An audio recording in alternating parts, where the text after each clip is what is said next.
Hey Max, somebody said you sound like an owl. Who? Oh God. Well, it's actually funny that you make a dad joke here because I'm actually going to be showing you all today how we can build an AI-powered dad joke generator using Amazon Bedrock and the library that my team and I are developing called Effect. Awesome. Production grade agents with AI using effect-oriented programming. These are things I love. Let's dive in. Sounds good. Where should we start? Well, maybe we can start with Effect as a library, and some experienced TypeScript developers might think it looks different. It is a little different from what developers are used to because it's a totally different mindset for how we program. Can we dive into some code? Yeah, absolutely. Let's take a look. So maybe we can start with what Effect is. So you mentioned that Effect is an effect system, hence the name Effect. And in order to be able to write our programs with Effect, there are primarily two styles of writing our programs. One is with generators, which again, a lot of TypeScript developers may not be super familiar with, but bear with us, we're going to take a look. Do generators come from the world of JavaScript? They're built into the JavaScript language. Okay. I'm not sure what the origin of generators really is, but they are built into the language. So we're using a native language feature here to basically make writing imperative code with effect systems a little bit easier, because our brains are wired to think imperatively. You know, if X, do Y, then do this step, then do that step. And we wanted to make that possible with Effect as well. Okay. So that's kind of what the generator syntax is there for. It's there for what we usually recommended for writing your business logic. So things that require that sort of imperative, if that this, then do that kind of logic. This is like sequential things that need to happen in a program, but are the side effect parts of our program. Like a pure function call, we don't need to put that into a generator. But anytime we're going to like call out to an external system, we're going to talk to our LLM or read a file or talk to a REST API. That's all going to go get sequenced into this generator. Yeah, anytime you're doing what we would call like an effectful operation, right? Something that you need to represent in terms of an effect. So maybe we can start even before we look at the generator syntax. What is an effect, right? An effect is a description of a program that you want to run, right? So when you're writing a program with effect, you're actually describing the operations that you want to happen. You're not actually executing them. Once you've described all of the operations that you want to happen, then you actually run the program. And I think that that's a pretty common theme among effect systems in general. So if you are familiar with an effect system in a different language, you may be familiar with like that concept coming to effect as well. This is like an interpreter pattern, and so it's a way for you to add functionality kind of weaved into this thing at runtime. Exactly. And so it allows you to add in retries, add in fallbacks, add in all the kind of error handling things that will help us get to a more reliable production grade, in our case, agent, but any kind of system can be built with effects. Exactly. That's a really great way to think about it. We're using an interpreter, so to speak, to defer execution of the program later so that we can bake in a lot of additional logic at runtime. Nice. So when we're using our generators, anybody who's familiar with async await syntax in JavaScript will probably be able to understand generators fairly easily. If you just mentally map this function star syntax and to the async keyword in JavaScript, and you map the yield star syntax to await, that's basically what we're doing here, right? When we want to run an effect, which in this case we're getting a random number, we yield that effect, which returns us the result. So if we look at the result we get back from this call, we're getting back a number, and then we do some other steps here that allow us to operate on that number. So one of the cool things about effect, and I think we'll get into this when we start talking about why it's useful for, why effect systems in general are useful for AI programs, is the ability to do error tracking at runtime or in your program as well.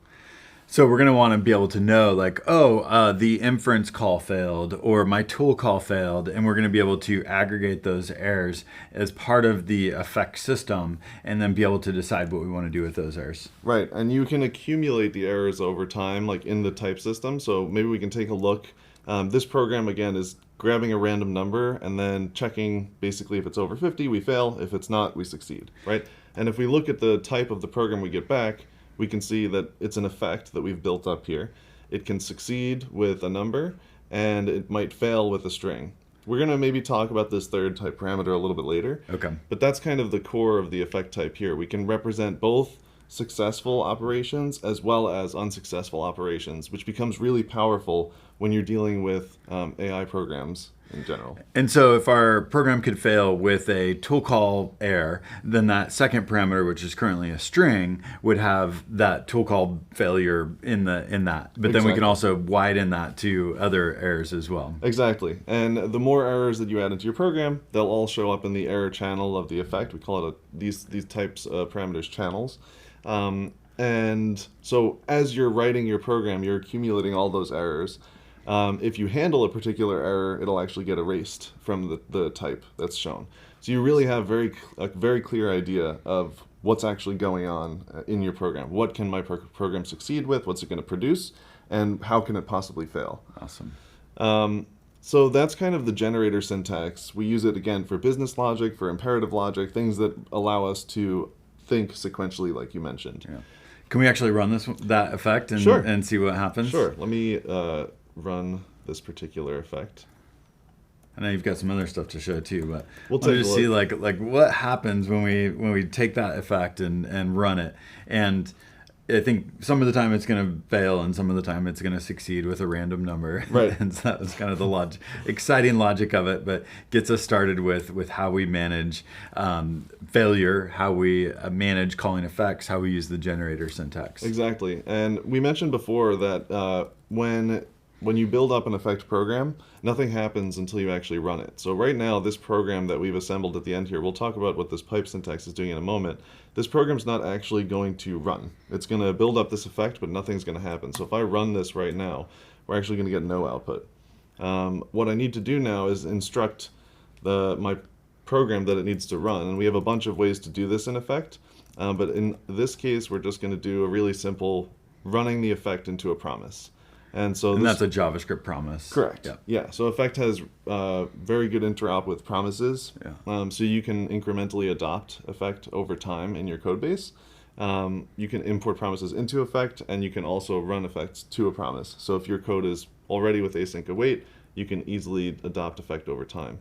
So now that we've added the run promise method to our program, we're going to take the program, run it, and it'll produce a JavaScript promise, which can be evaluated by the runtime. Awesome. So we've ran this code a bunch of times, and we've never hit the failure scenario that we've described in our generator up above, right? Always successful. We always got a number under 50, right? Always succeed. And there's a really good reason for that, right? If you think about the program we've written here, we should fail 50% of the time.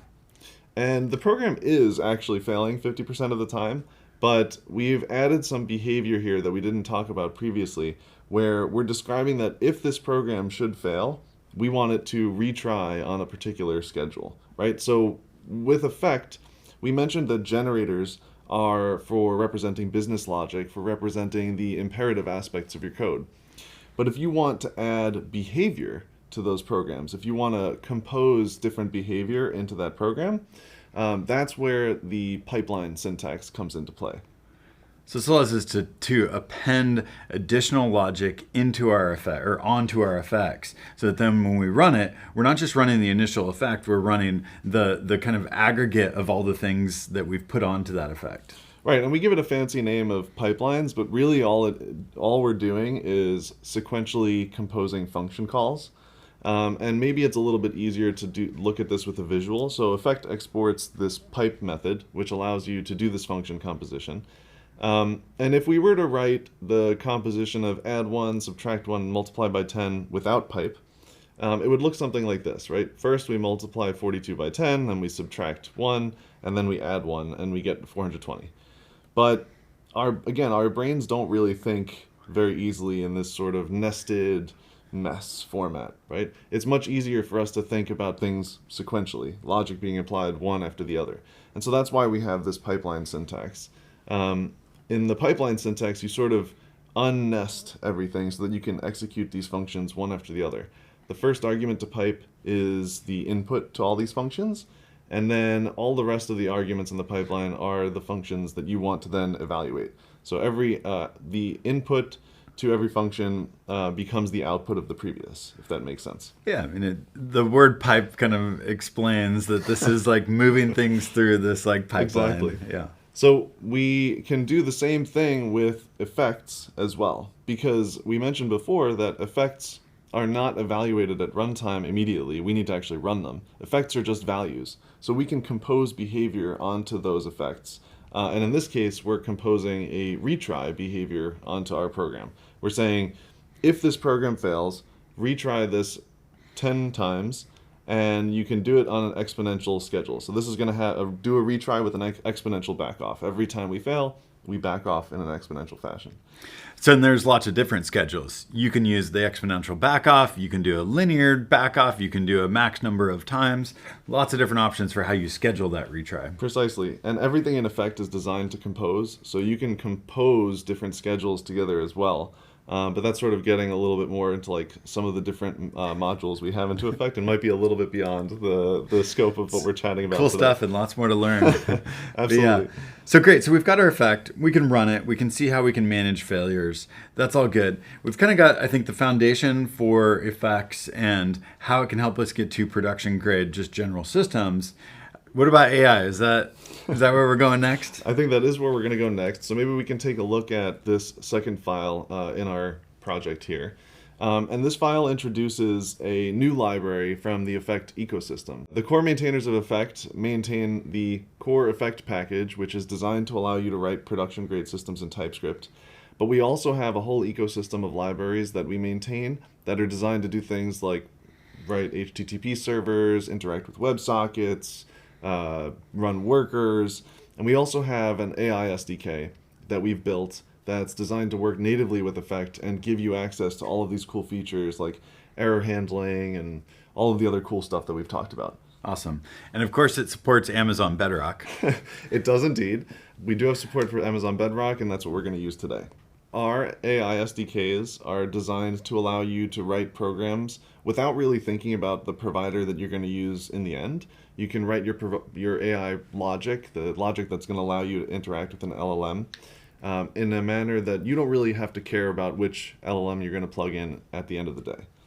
And this is abstracted not just over the provider, but also the model. Correct. And so you can use, on Amazon Bedrock, we can use the Nova models or the Claude models or many other options. Exactly. So we expose this generic API, you write your logic, and then at the end of the day, you sort of plug in like which provider you want to use. And we'll talk about it a little bit later, but we also have ways that you can introduce like fallback logic, because there are cases where you might want to like fall back to other providers in certain scenarios, and so we have support for that as well. Awesome. So if we look at the program we're running here, for the folks that don't know me out there, I'm a very big fan of dad jokes and puns, and really anything that makes people groan when you tell the joke. Yeah. So that part of you is easily replaceable with AI. I don't know if it's easily replaceable, but AI certainly assists me in coming up with content for said jokes. So the programs we're going to be running today are basically generating dad jokes. And so the program we've got here, again, you see the generator syntax here because we're going to be running a little bit of imperative logic. And right now, we've introduced this AI language model module from our core Effect AI library. And this AI language model module contains all of the logic for text generation, for streaming text generation, for structured outputs. All of those things are baked into the base AI language model module.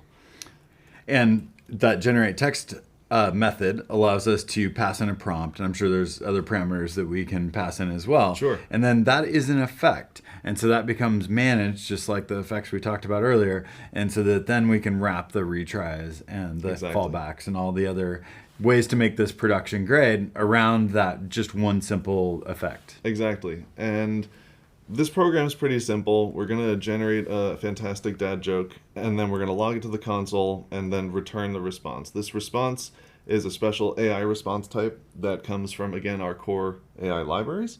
But if we look at the type of the program now, we can see a lot of information without really having had to do any effort, right? Our effect is tracking for us that the program is going to succeed with an AI response. It might fail with an AI error. And now we have something showing up in that third type parameter, which we didn't really talk about before. But that third type parameter is there for us to be able to track what dependencies your program needs. So something that you're going to have to sort of plug in at the end in order to make sure that that program is runnable. And if you don't plug in said dependency, you'll end up with a type error in the type system. So TypeScript helps us out there as well. And the reason why we would want to be able to have this expressed as a dependency is that maybe we want to test with a different thing, so maybe a mock thing. Exactly. Maybe we want to test with a lightweight model. And so testing is probably one scenario for moving this into a dependency. Are there any other reasons why we would want to express this particular AI language model as a dependency? Testing is a fantastic use case. And then the other big use case, the reason why this shows up as a dependency is because, again, we're writing this program without caring about the provider we're going to use eventually to satisfy this dependency. So in our case, we're going to use Amazon Bedrock, but we could easily plug in another provider if we wanted to at the end of the day. Awesome. So that's another really good use case for using what we call the requirements channel of the effect type. Yeah. And fun side note, we have to yield star that console log because logging to the console is an effect. We do have a console module in effect that wraps like the JavaScript console. So here we've got our final dad joke program that we're going to run, right? We are producing an AI response. We might fail with an AI error if something happens, and we need to eventually plug in a language model. So the next thing we're going to do here is introduce modules from our Amazon Bedrock provider integration. So you can install whichever providers you want into your project. But again, we have the flexibility of plugging in whatever model and provider we want to at the end of the day. And Bedrock is great because, like you mentioned before, we have so many models and providers available to us that we can really easily swap things in and out when we want to. So you have a way now to create the actual kind of model instance, and we specify the model that we want to use, which is the Claude Sonnet 4 model. And you've already gone through the AWS console and set up the access to that model. Correct. And I don't know if I showed you yet, but there's now a way to even set up API keys that make it super easy to get an API key to talk to Bedrock. Very cool. So I'll have to show you that later. Yeah, but it makes it super easy to even set up the way for this program to then access, securely access that Bedrock model. That's super cool. Yeah, we'll have to take a look later. That's awesome. But yes, like you said, here we're setting up an AI language model that's specific for Amazon Bedrock, and we're going to use the Claude Sonnet 4 module from Bedrock. So if we look at the type that we're getting back here, this is a specialized AI model type, which basically, again, allows you to plug this into our program. And here we're using another method from Effect, the provide method, which allows us to satisfy a particular dependency for our program. So in this case, we're taking our dad joke program and we're providing the Claude Sonnet AI model, which is going to satisfy that AI language model dependency. And if we look at the new type for our program, the AI language model is not showing up anymore, but we have a new requirement. So we took care of one, but we created another dependency. Exactly. And this sort of dependency tracking is really important because it allows us to clearly express when we need to plug certain things into our program. So you can make like very fine-grained decisions about when you want to plug these things in and where.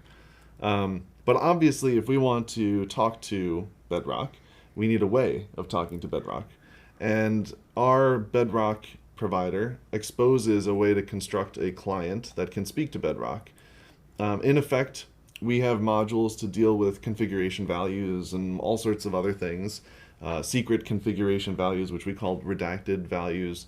And that's what we're using here to build up the parameters that we need to talk to Bedrock. Great. So I love that you've been able to externalize this configuration. We're going to probably use environment variables to pull that in. There's, I'm sure, many other ways to pull this configuration in. But so once we get our Amazon Bedrock client, then do we have all the dependencies we need to run this thing? Good question. So the Bedrock client actually needs one more dependency. If we look at the return type from this layer config method, the last thing we need to plug in is an actual HTTP client. So we don't want to impose a particular HTTP implementation on the end user. So we basically expose that as a requirement from this layer config method that we have here. And I'm already satisfying it immediately with another module from Effect, which is called the layer module. But I'm basically saying for that dependency, we're going to use just the fetch HTTP client layer that we expose from our platform integrations. But you could use whatever whatever HTTP client implementation you want. And it may depend on where you're running this, because you can run on Node runtime, Bun runtime. You could even run this on the browser potentially, 100%. right? Like you'd have to figure out how to, securely provide access to your credentials for Bedrock. But I think browsers may have models built into them, or there were some experiments with that, and so maybe you could actually have a model running in the browser that you'd want to be able to run this around. No, for sure. And that's kind of the key. You bring up a great point. Our goal with Effect is not to impose any particular platform on the end user, the developer. We want Effect to run everywhere, to be able to run everywhere. Multi-platform. It's multi-platform. It can run anywhere JavaScript runs. And the goal here, again, with exposing HTTP client as a dependency is to allow you to plug in the platform-specific one. Nice. So in this case, we're using the fetch HTTP client, but we could use any other one that we want. And now we end up with a layer that has all of the dependencies satisfied. So that never means I don't need anything else. Correct. And it could potentially fail if we don't have if we're missing a particular config value, nice. Right? So we expose that as an error, and we produce. Oops, I'm sorry about that. We produce a Bedrock client. Great. And now we can take that Bedrock client, provide it to the final program. And then we have the ability to actually run this thing. Nice. So why don't we take a look? Let's get our dad joke. Let's get our dad joke. Let's see if it's better than yours. Let's see if it's better. Give it a second to reach out to Bedrock and get everything done. Why don't scientists trust atoms? Because they make up everything. So, it's okay. It's okay. It's not as good as maybe one that I'd come up with, but it's pretty good. Yeah. But the point here is to show that with Effect systems in general, but with Effect and TypeScript, you have the ability to very granularly see what your programs are going to succeed with, what they could potentially fail with, and what dependencies they require to be able to run at runtime. Yeah. And so now I can imagine this being just one building block in an application that I can then enhance and grow and add the retries and add the failure fallback handling and add build and build and build around this foundation, because one of the big concepts of Effect systems is composability, being able to compose this with other parts of an application. 100%. And one of the key things about the buying into the Effect ecosystem is that everything in Effect is designed to compose with each other, right? Yeah. So if you are using Effect for a particular part of your application, everything will compose. And so here we've taken our dad joke program, and just by changing a few lines of code, we've removed our generator, and now we're using stream text from the AI language model. Instead of getting our response as one giant blob, now we're actually going to stream the response back. So, there was a little bit of latency we saw before when we ran our program, because it has to reach out to Bedrock. Bedrock has to generate the content, then it has to send it all back. And we have to wait until it's all there to then display that. So why not stream it? You can imagine with a really large piece of text generation you're doing, you don't want to wait that whole time. You want to start showing things to the end user. So here we've changed a few lines of code, and now if we run this example, we'll see that we have streaming output. So the only real change here was, instead of using that generator and doing the generate text, we instead did stream text, and then that gave us a stream back. And Effect has built-in support for streams that are effectful. Yep. And so that's what we're building on top of. And I think we did see there that it did, stream out the output instead of just dumping it all at once, right? Gave us the same dad joke, but at least... The same dad joke? Yeah. But we need to turn up the temperature. That's right. But yes, as you mentioned, now we're using the stream module from Effect, but stream interoperates with Effect and vice versa. So, like I said before, everything in Effect is designed to compose. So if you buy into one part of the ecosystem, you can easily compose on pieces over time. And again, if we look at the return type of our program, we're still tracking all of the different things that we're interested in. Nice. but maybe we can skip ahead one example here. You mentioned before that one of the things that's really interesting about effect systems is the error tracking piece, the piece that allows us to sort of see the things that could go wrong. So maybe we can take a look at this. So there's a little bit more going on in this example here.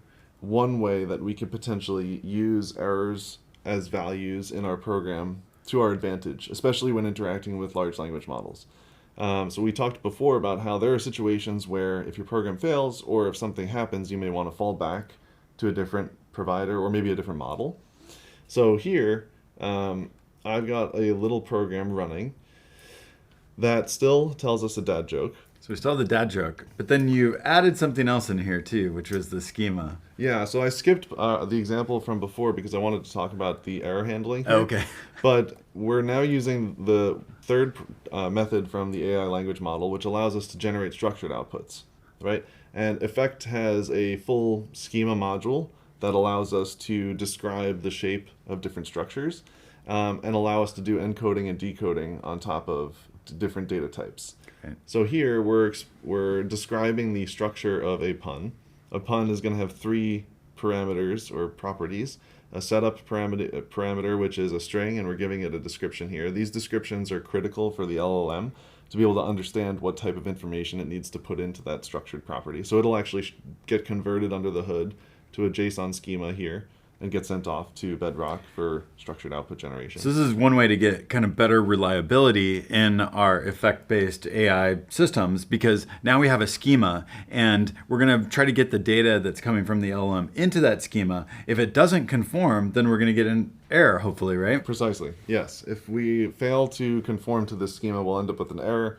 And we can surface that error however we want. By default, it's surfaced as an AI error. Which is kind of the default error type from the AI package. But we can map that error to other things that are more useful in certain cases or whatever we want to do. So we've got a couple of other properties here on our pun object. But the point is here that we're going to be generating this structure for ourselves from the LLM and using this schema to validate said structure. So the response we get back now is a little bit different. It's not just an AI response. We have an AI response that has structured output as well. And this structured output response contains a value that's actually going to have the object that we're generating. The pun object. The yeah. pun, indeed. Yeah. And so this program still looks like pretty similar to what we saw before with our basic like text generation. So again, you don't have to change much to get vastly different behavior. Yeah. But I think the interesting part comes here where we start describing what type of model we actually want to plug in to use. So before we were just using the Claude Sonnet 4 model from Bedrock. But here you mentioned if we get a pun back that we're not happy with, or if it doesn't conform to our schema, the program might fail, right? And we could even do more evaluation in here to say, like, you know, have the LLM grade itself and fail with a different error, right? If it's a bad pun, kick it out and try again. Exactly. If we get a terrible pun, try again. And so what I'm using here to describe that sort of fallback behavior is another module from Effect called the execution plan module, which allows us to describe when an error occurs, how should we change the behavior of the program, right? And so this could actually change the dependencies that are being provided when we run that effect. Exactly.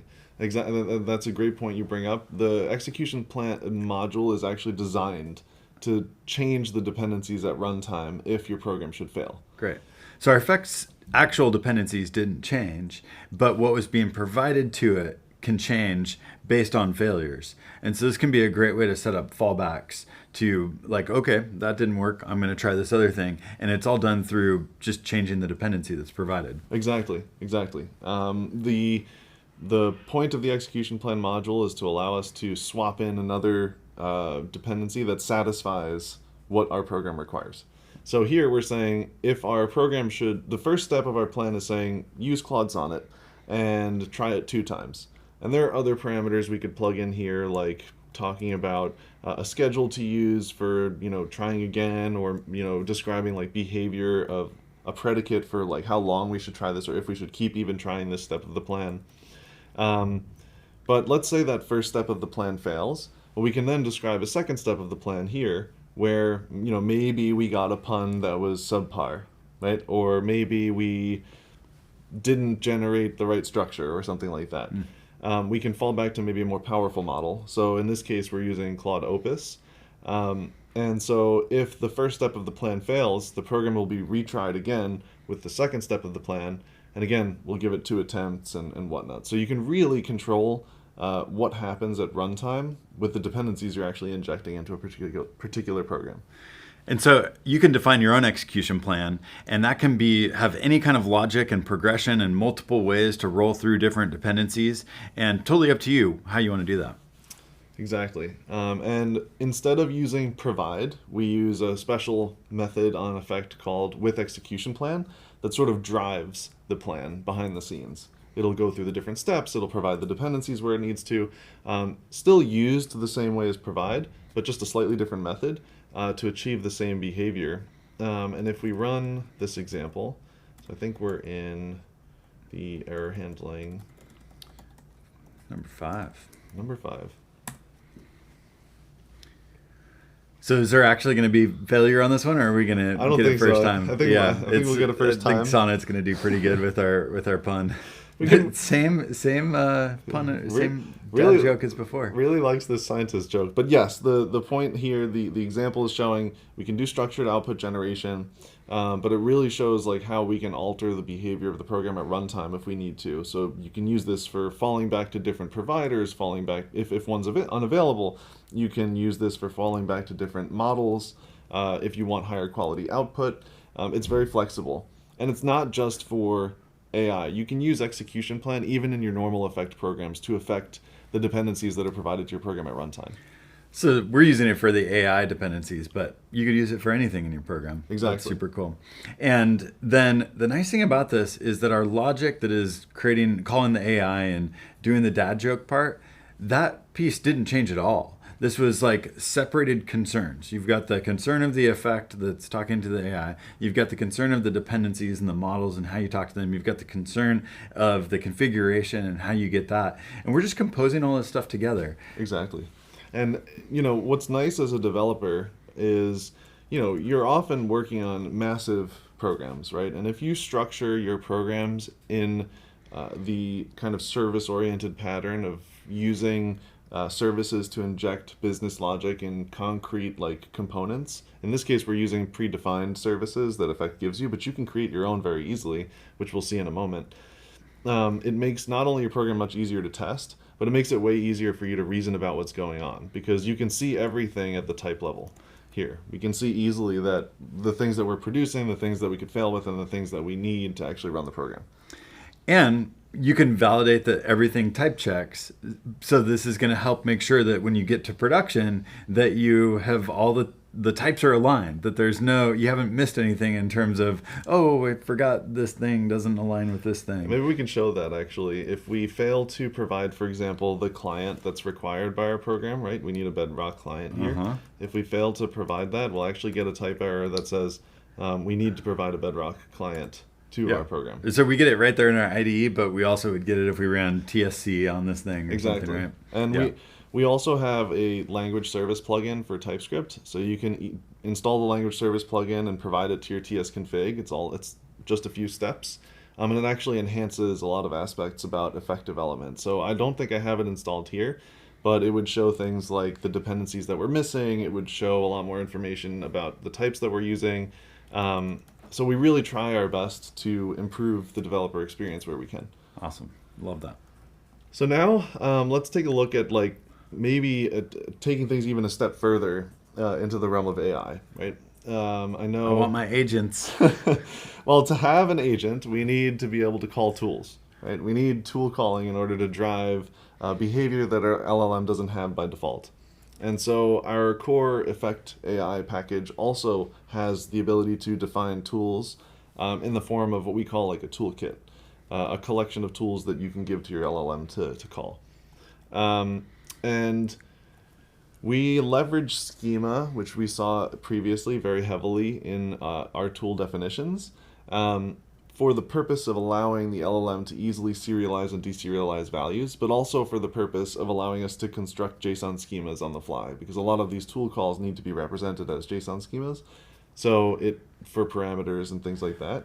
I love that you can use schemas for this, because the schema is used, as you said, for two things. One is the serialization and deserialization and knowing how to handle that part. But also with those descriptions, it's telling the LLM what it needs to know for what goes into a field. How to, like when we get into tools like parameters and what's going to be filled into a parameter. Yeah. So I love that we have like one schema system that gets used for both of those things. I think it totally makes sense. Yeah, and it allows you to have the description alongside the code that's describing the object that you want to encode or decode. So it makes it really easy to co-locate that information. You don't need to have things in a ton of different places. That's great. So here we're obviously defining a get-dad-joke tool, because what else would we do? Of course. So this here is defining a tool which we're calling get-dad-joke. It's going to get a hilarious dad joke from the ICANN-has-dad-joke API, which is a public API that does exist. Huh. Maybe it'll do a better job than the LLM with coming up with creative jokes. We'll see. We're saying that this tool, when it succeeds with just a string, which in our case will be the joke itself. But we could easily make this a more complicated object if we wanted to. It can never fail, although obviously calling out to an API can fail. In this case, I'm representing the failure case as never. And then we have some parameters that we want the LLM to be able to use to influence the tool call behavior, right? So in this case, we're giving it a search term that it can use to find dad jokes in the API. Like given a certain domain, like I want Star Wars dad jokes or something. Pirates, whatever. Yeah. I think we were talking about scientists before. Maybe we can do that. Yeah. But and then we have a bunch of logic here. I'm not going to walk through this in great detail because it sort of deviates from what we're discussing now. But this logic shows how we can also use schema to define the shape of things like responses, the shape of things like data we're getting back from an API, and use those schemas for doing for doing the deserialization coming across the wire. Yeah, makes sense. We also have a service that we've defined here, in effect, that allows us to communicate with the ICANN-has-dad-joke API, and it's using some of our other ecosystem modules under the hood, so things like the HTTP client and things like that. And without getting too in the weeds about effect services, they allow you to encapsulate behavior to make it more easily testable. So you can have business logic that you package up into a service, and then you can inject that dependency later. Love it. So that's the effect.service is now we're going to have a shareable service that other parts of our program can call to search for dad jokes against the ICANN-has-dadjokes.com. And then this is also like in effect. So all the great things about effect-oriented programming, we can add into this as well. We could add retries. We could add fallbacks. We can, all the ways that we want to deal with potential failure work in this HTTP client essentially in the same way that they work with all the other things we've seen. Exactly. And our service here returns just a single method, right? This search method, which allows us to search for a particular joke. But you could imagine that if you wanted to test this service, you could just you could give your program a service that just has a mock search method, right? That always returns the same value or something like that. So using services makes your code, one, more easily maintainable because business logic is very nicely encapsulated, and you can depend on other services to construct the service, but it also allows you to easily test components of your code. So again, don't want to get too in the weeds on services, but we're going to take the toolkit that we've constructed up here. So we're using the AI toolkit.make constructor, which just takes in a bunch of tools, packages it up into a toolkit, which we're calling dad joke tools. And that's just kind of the metadata of the tool, right? It doesn't have any functionality around how it does that yet. Yeah, you can think of it kind of like a spec for your tools, right? There's no logic here. We haven't said how we're going to implement this tool or any of the tools in this toolkit, but the toolkit itself is just a spec for what tools your LLM should have access to and the shape of data that they can receive as input and provide as output. Nice. But obviously, for our application, if we want the LLM to be able to call tools, we need to provide an implementation. So Here, we're using a method on the dad joke toolkit, which we call toLayer, which allows us to take a toolkit and convert it into a layer that we can then provide wherever we want in our program.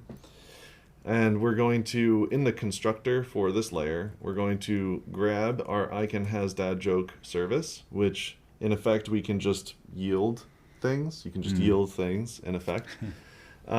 We can yield what we call like the identifier or the tag for this service, which is the name up here. When we yield that, we actually get access to the implementation of the service, so we can actually call methods on it. So it's working like a normal effect where I need to put it into a generator and yield it to actually be able to then access the value, which the value in this case is the service that can actually make the calls. And when we make those calls, those are also going to be effects. So exactly, it's great when everything's an effect that is a actual side effect that we need to manage. Yeah, I mean the nice thing about this is when you have a service and you want access to it, you just yield it and you get access to the service. It's like grabbing the service out of the effect requirements for that program, and then you have access. You can use it however you want. So yeah, we're implementing our dad joke toolkit here. We're taking it and converting it into a layer. And in order to do that, we need to provide an implementation for each of the tools. So in our APIs, the way this works is we return an object.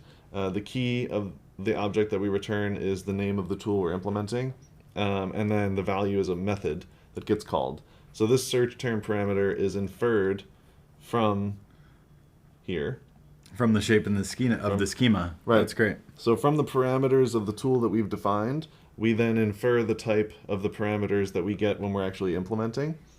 So you can see search term here is a string, and then we can use the service we've built to search for that term, and this will return us a string. And that satisfies the requirement of the tool that we had above. If we were to change this to, for example, return something like a number, we would get errors saying that's not going to compile. Right. We can't compile because we're not returning the correct output type. I love that we're combining the schema with the implementation at like a later step, because the schema is very important to what we're doing with tools and calling the LLMs. It needs the schema. And so like having the schema there in this very structured way is, I think, really helpful, because it essentially is an API that you're giving to the LLM. Right. And so you need to make sure it's right and consistent with what you actually have on the other side. And so, yeah, I think this is going to help create much more reliable agents, because we can't screw it up. You know, you've got all this type safety, but then also you've got the strict schema that you're defining with all the type information in that schema. Yeah, and the other cool part about this is because the toolkit spec is separated from the toolkit implementation, we can actually use the toolkit for other things. And I'll show you maybe in the next example, our last example, of how we can reuse the toolkit. But separating the spec from the implementation gives us that flexibility as well. Plus, again, it's very easy to test. If we wanted to create a test implementation of this, we just call toLayer again and export a test version of this, our handlers, that maybe return static data or something like that. That's great. So because we've accessed our ICANN-has-dad-joke service, we need to provide it somewhere. So I've chosen to do that here just to keep things nice and localized. So now the layer we get back here doesn't have any requirements, doesn't fail with anything, but you can see it produces a handler for our getDadJoke tool. Awesome. Our program, again, is going to look pretty similar to all the programs we've seen so far, right? We're not doing anything crazy here. I have kind of moved the provision of our model into the program itself, so it's not like a separated variable anymore. But I think the key point to point out here is now when we're generating our text, I'm actually providing a toolkit, which is a separate parameter on all of our generation methods, that you can basically say, hey, LLM, you have access to all of these tools that you can call my app with, and then I'll give you the response back. Yeah. Yeah, and so in this case, we're going to ask it to get a dad joke about pirates, but instead of having the LLM do it this time, we actually want to send it over to the service that we know has good dad jokes on it. And so that's a place where it's like, yeah, it makes sense. Like weather data, anything that the model is not like super awesome at or doesn't have access to, we're going to put it into tools. We've got the schema, we've got the implementation, and then the LLM is going to figure out like, okay, now I need to actually make the call to the tool to get what you need. And then that goes back into the LLM, and then the LLM figures out what to do with it. Exactly. I mean, you summed it up like perfectly. We're basically serving as an intermediary for more information that the LLM needs. Yeah. Right. The LLM saying, I can't do this, but you can. So it calls our app, tells us to do something, and then we do it and give the response back to the LLM to enhance that generation. And it uses the schema to fill in the required parameters for when it makes those tool calls. Yep, it uses the schema for that. It uses the schema to validate input and output, so we know exactly if we're getting the correct success or error response. And this is kind of the foundation to what you mentioned earlier about building more agentic systems, right? Let's run it and see if we can get a good dad joke. Yeah, let's take a look. So let's go ahead and run this. So scientists finally did a study on forks. It's about time. So anyways, you can see here what I'm actually logging out. It's not actually the response that the LLM's sending back to us. We can show that in a second. This is the results that our tool call got from calling icon has dad joke. Okay. Right? So we have, when we get a response back that has tool calls, we get a special response back that has tool call results in it. And then we can log out those results, but we can also give it back to the LLM. So in this case, by default, it's not doing the like full agentic loop where it's feeding the tool responses back in and then letting it get until the LLM decides that it's completed whatever you've asked it for. Right. So this is just generate text tool call, give me the result. But there is some ways, and I was experimenting with ways to do that agentic loop, and it was pretty straightforward to like wrap that agentic loop around this stuff. In this case, when we're using the simple AI language model, we can just evaluate if the response dot finish reason equals tool calls, then we probably want to get another response.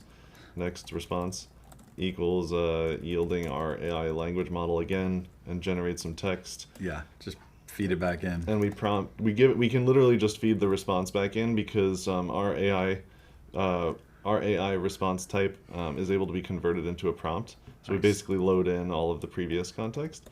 And now we can log out the next response. And we'll run this one more time.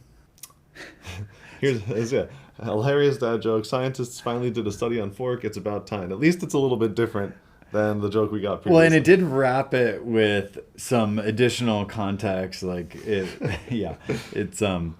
so it did augment the response from the tool call with additional information. Right. It's interesting. So, and I do like that what you've started with is this like granular approach, and then you can build the higher level abstractions on top of that, because that's a big part of what effects allow you to do is take building blocks and compose them together into larger, more abstracted things. Right. And so of course you'll be able to get to the like abstracted, like fully agentic loop.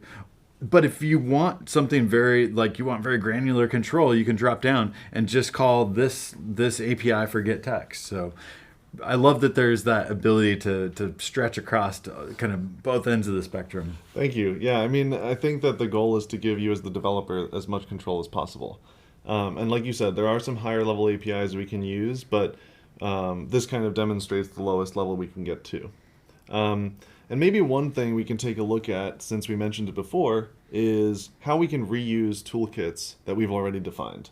Right? And I think a great use for toolkits is plugging them into an MCP server.